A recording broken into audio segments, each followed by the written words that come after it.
What is up, guys? Today we're going to be doing an episode 3 review for the Obi-Wan Kenobi show. I told you this one would be out a lot sooner, so yeah, let's just get into it. Before I do get into it though, there will be spoilers in this. I think that much should be obvious. I'm literally reviewing the episode and kind of like going over it. But yeah, uh definitely spoilers.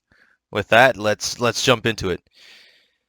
Now, okay, with this episode, let me just say, This is where the fun begins. like, that is insane. I have no idea what they just did here. I have no, like, I'm actually, like, my mind was blown through this episode. I have genuinely no idea what they were thinking on this one, kind of, like, it was exciting and it was cool, but, like, part of it is, like, it's a little too much. I'll get into it now, though, what I'm actually talking about. If you've seen it, you know what I mean, but, like, if you haven't, you're in the dark here and you're like, he's just saying words that don't actually make any sense. Okay, so we get into this one, right, and Leia and Obi-Wan escape, and they get to this new planet, and this episode kind of has like a horror-esque feeling, not like horror, at some parts it does, but like there's just this general feeling of uneasiness throughout the whole episode, like it's just like constantly, watching their back and everything, like they can't you never feel safe even as the viewer you're constantly thinking, oh, they could get caught. So they get to this planet, right, and they find this like farmer guy, and he's like, oh, like hop in. And Leia's of course too naive, so she's like, hey, like we'll just trust this guy. And I think that's the thing I want to talk about. I'm really liking the contrast between uh Obi-Wan and Leia here, because she's like so naive and he's on the other end of the spectrum. He's like too cautious. Like he doesn't trust anybody at all. Like he doesn't trust anyone, and she trusts everyone. So she's like, no, like we'll catch a ride with this farmer guy. Like he's not gonna do anything like to hurt us or whatever.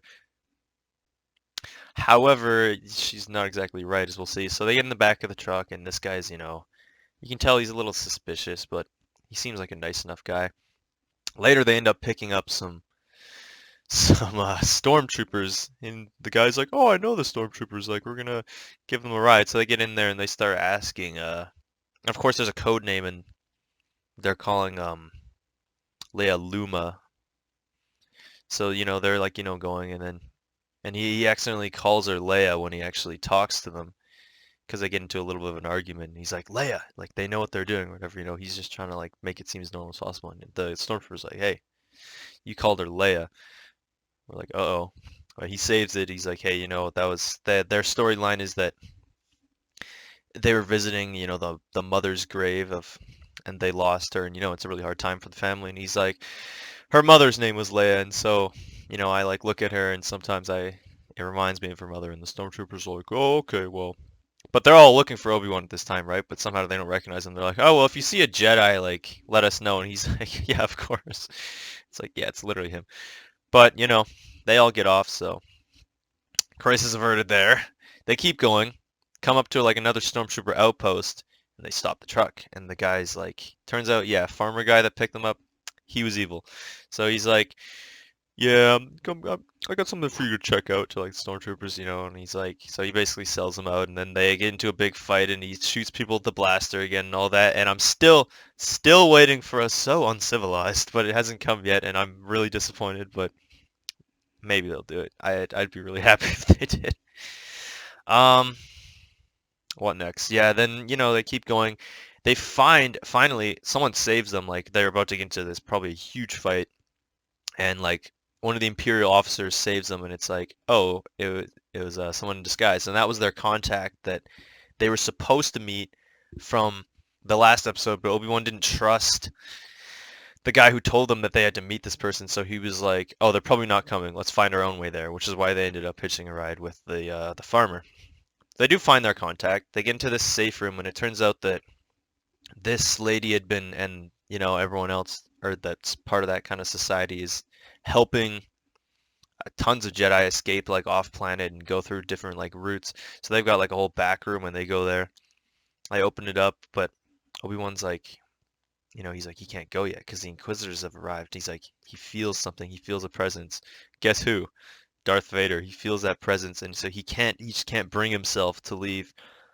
And this is where it gets turned to a horror movie. Like we're getting all this Vader's walking down like the line of the village and he's just force choking random people and like just killing them, and it's like Jesus Christ, like, and Obi-Wan's just watching in horror at the monster that he's created and he's failed to kill.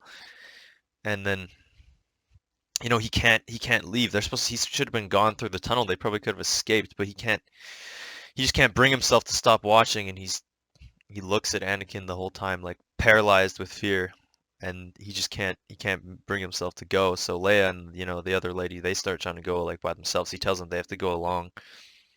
He ends up getting out and he starts running out into some like field. It's not really a field, it's kind of like a desert planet. You can't really call it a field, but or it's not a desert planet, but wherever they are is a desert at this point. And he just starts running. He's got to make it on his own, but like Vader knows exactly, he feels his presence too, right? Probably. So he starts chasing him, and it's like Obi-Wan's hiding behind hills and everything. He pulls out his lightsaber, but he doesn't want to turn it on. Vader's talking to him like, "I know you're here" or something, and like, and this is what I'm saying. It's like a horror movie. Like Obi-Wan's running, struggling. You can see the panic on his face, and Vader is just so calm and walking toward him like he knows he'll catch him. Which is another thing that's great about that is it's just such a contrast of how Anakin and Obi-Wan had used to be in the days. Like, Obi-Wan's just the patient one always, like, just trust in the Force, trust in the plan, the process, like just patient all the time. He knows exactly what he has to do. And Anakin would be all like, trying to kind of rush things, trying to like a little bit panicked sometimes, but he just, they have their own methods.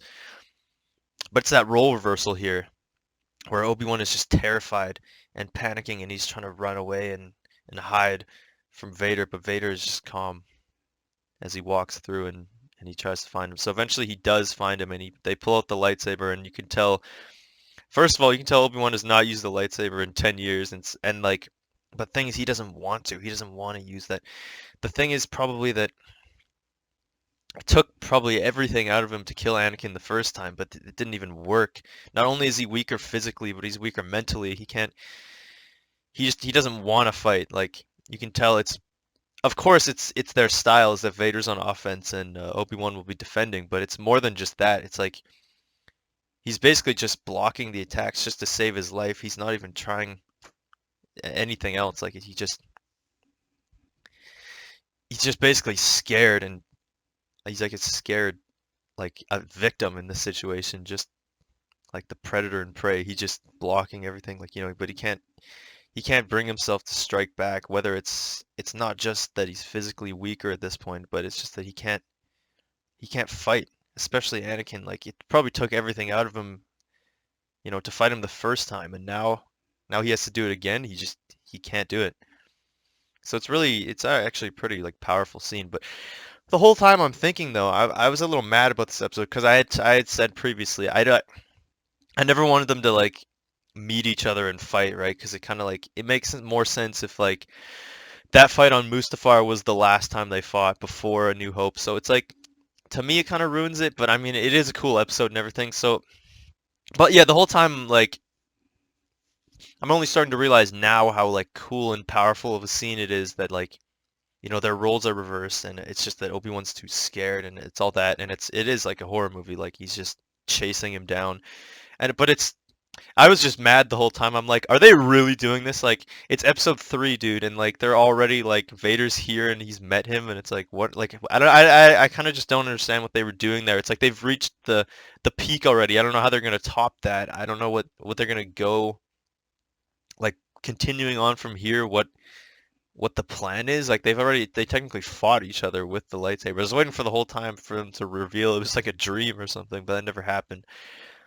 It was weird, but it was also cool, of course. It was very cool to see Vader, and he finds him, and it's like um he ends up cornering him, right? So he knocks over this big like pot of like oil or whatever, and then he lights it on fire, and he like pulls Obi-Wan toward him with the Force, and he like drags him through the fire because he burned last time they fought, so he was like, now you'll feel how I felt or something like that, and it's like, damn, and Obi-Wan is just so powerless in this situation that it's weird, and that's kind of going to be, like I said, I think his character arc through this series is that like he's left that Jedi life behind and he doesn't know how to act anymore. He's just at this point it's kind of just like he's just a scared man and he's doing what he has to do and especially with Vader there, he can't he's just not who he used to be. And it's really interesting to see and it's really sad to see, of course, especially for me as him being my favorite character, but it's very interesting character arc here that we're seeing. So, yeah, it's pretty crazy though, but he drags him through the fire and everything, and he's like, "I will make you suffer," right? And he's like, he's gonna kill him, and I'm like, Jesus Christ! But you know, the lady, the contact I was talking about from earlier, she comes and saves him, and Vader just seems, you know, a bunch of stormtroopers pull up, and he tells the stormtroopers to bring him to him, but the lady ends up saving him, right? And they shoot out all those stormtroopers, and it's like, again, with the Vader just being calm and collected, like he doesn't try to chase him across the fire when easily he could, which I think is a little stupid. Like there's no way Vader can't force jump the amount of fire. Like it's not like that big of a field of fire, but he lets him go because it's like he knows he'll find him again. Like he's so calm about it at this point. He just knows exactly what it is. And Obi-Wan's wounded by now. He's burnt like to a crisp. Not, you know, to a crisp, I guess, because like he still looks fine, but like the back of him's like all burnt up and it's everything. And it's yeah, it's crazy. It's like it is. And then pretty much Leia ends up going to where she's supposed to go to take off on some ship and to meet this pilot. And it's like, what do you know? Riva's there. And she's like, are you supposed to be who I'm meeting? And she's like, no, he couldn't make it. And you see him dead in the background. And that's how the episode ends. But wow, is it crazy. Like they've already brought in Darth Vader, which is like, I thought they were going to do that. But they've already had Darth Vader and Obi-Wan meet face to face. And Vader just absolutely won that fight like decisively. It's not even a question. So that's what I'm wondering. I think we need to see how Obi-Wan's going to continue to develop and regain that strength. It's obviously going to be involved with Qui-Gon. Like he might finally be able to talk to Qui-Gon, but like I said, it's like he's mentally too distressed right now. He's just not who he was. And it's going to be interesting to see because obviously if Vader and Obi-Wan fight again, obviously Obi-Wan's going to have to win because first of all, because he lives.